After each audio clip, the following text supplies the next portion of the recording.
Welcome to the Bourbon Van. I'm Phil. I'm Julie, and this series finally has a name. Thank goodness.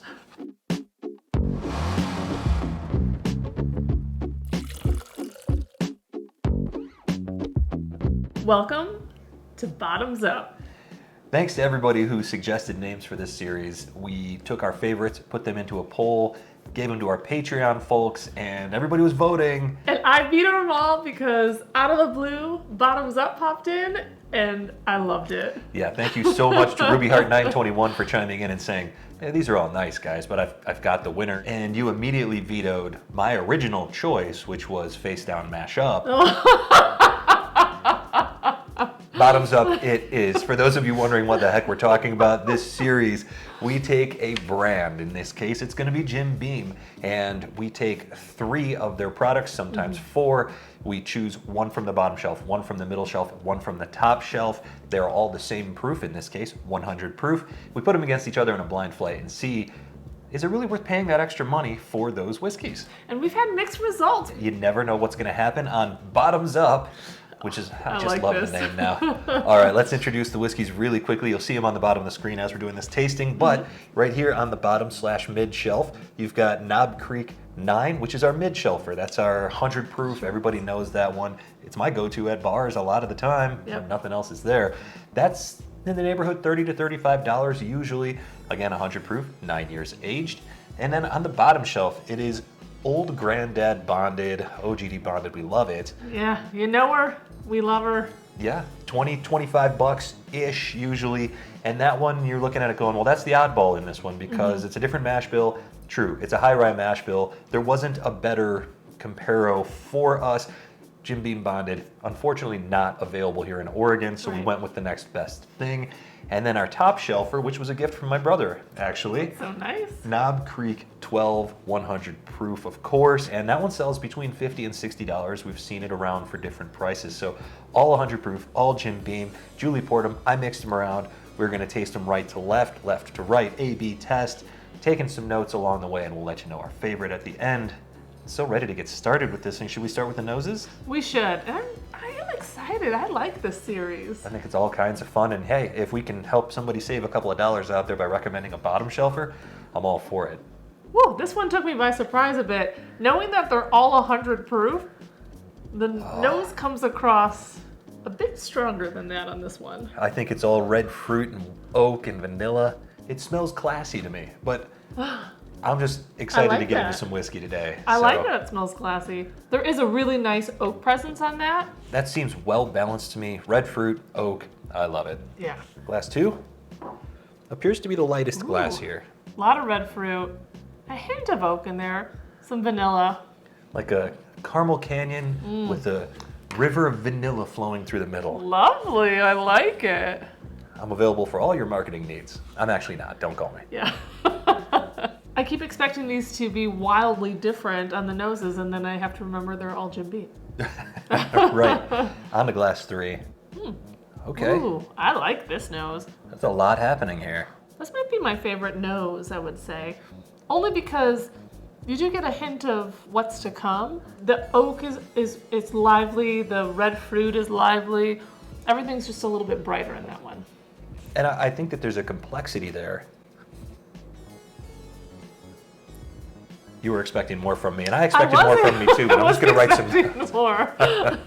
I liked your tasting notes there, your nosing notes. There is a kind of a lot happening, though. There's a little bit of nuttiness here, and you would expect nuttiness on all of these, quite honestly, with some Jim Beam, but they all smell great, and I was excited to start. I'm even more excited now. I'm going to write some notes, and then we'll taste. Perfect. Let's get on to the tasting. Tasting, glass number 1. Cheers. Bottoms up.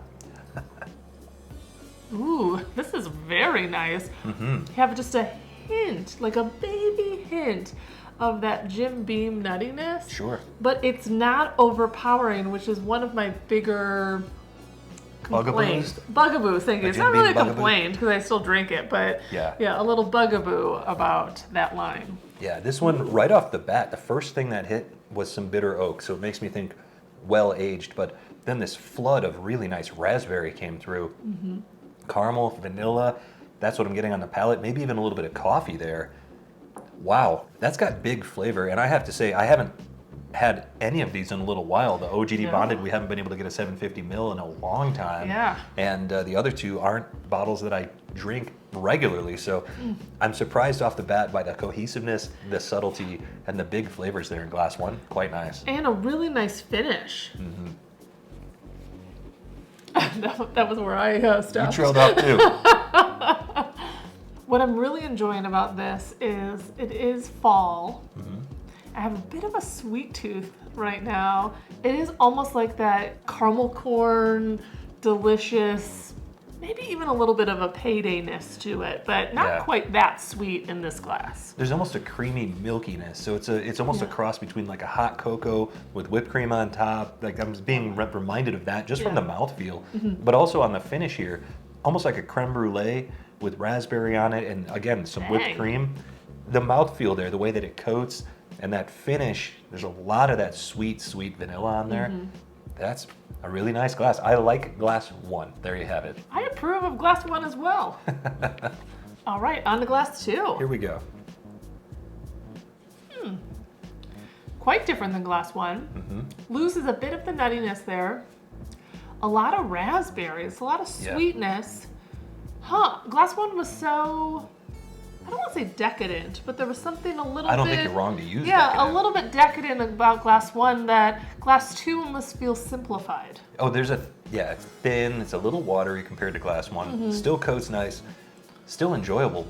Some strawberry here on the finish. The red fruits on these are very nice so far. Not as much oak on this one, but some vanilla, the caramel's there. Yeah, that caramel and red fruit is so nice on this.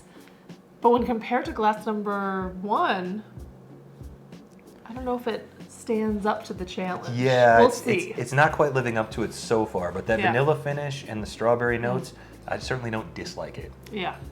Try glass three. Here we go. This was my favorite nose. The palate confuses me a bit. It almost feels like we mixed glass one and two and put it in glass three.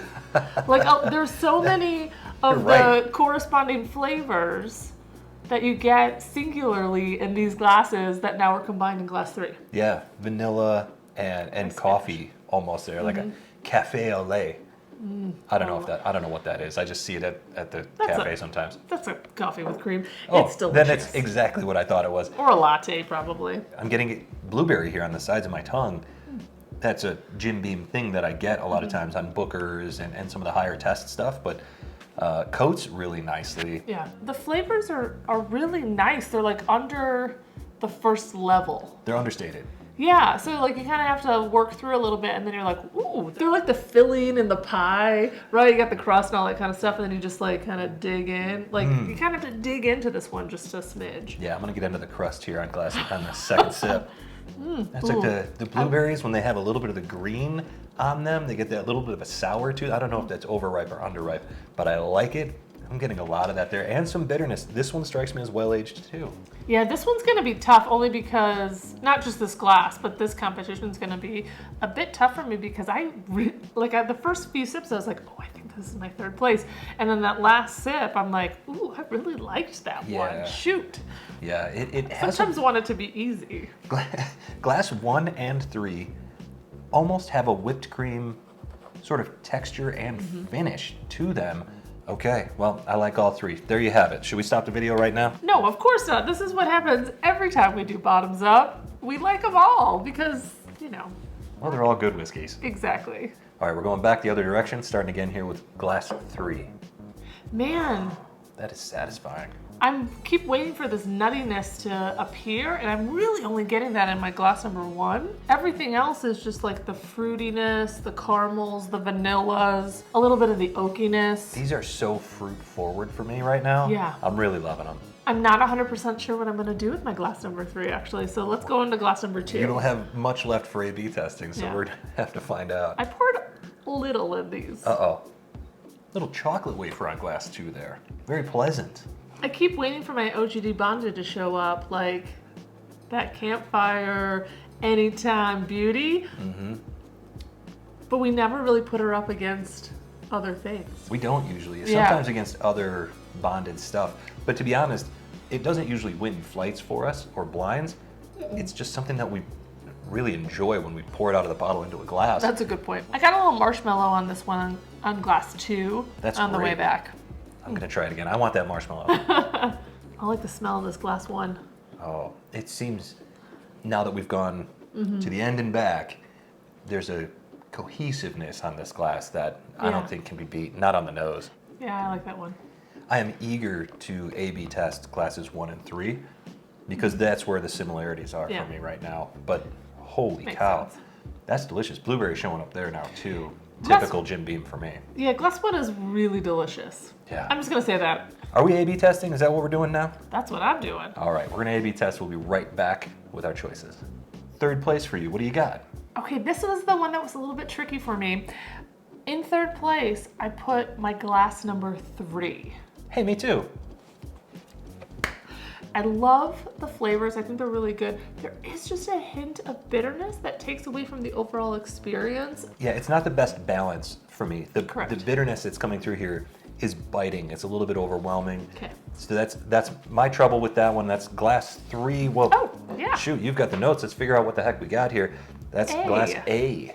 And I said that it's got a blueberry bite to it. Third and second for me, very close. Yeah. So glass A is the Knob Creek 9. I think that makes sense to me. Yeah, I agree. I think that it's got a lot going on, but it's not perfectly balanced like my Correct. winner was. So, but let's go on to second place. Who have you got? In second place, I have my glass number 2. Same here. I actually think that glass number 3 in the flavor profile offered a bit more, but I have to take that bitterness into account, and glass number 2 has no bitterness. It was sweet flavors, easy to drink. I loved it. Yeah. It was delicious. A little thin in regards to the 3 lineup here, but delicious. Yeah, and for me, the flavor profile is what set this one apart because it is the thinnest. Glass 3 actually has a nice mouthfeel. Glass 2, for me though, there was a chocolate edge to it that I found very satisfying. And so let's find out what that is. Glass number 2 is letter C. Letter C. So letter C is the OGD bonded. How about that? I know, which makes sense because this video we've been saying 1 and 3 had very similar profiles. Yeah. 2 did stand out a little bit. It's just a wonderful sip. Yeah, it's a great drink. Yeah. And there you have it, the bottom shelfer above the mid shelfer, but both of them below the top shelfer, which is our Knob Creek 12 here. That's glass B, Just to be sure.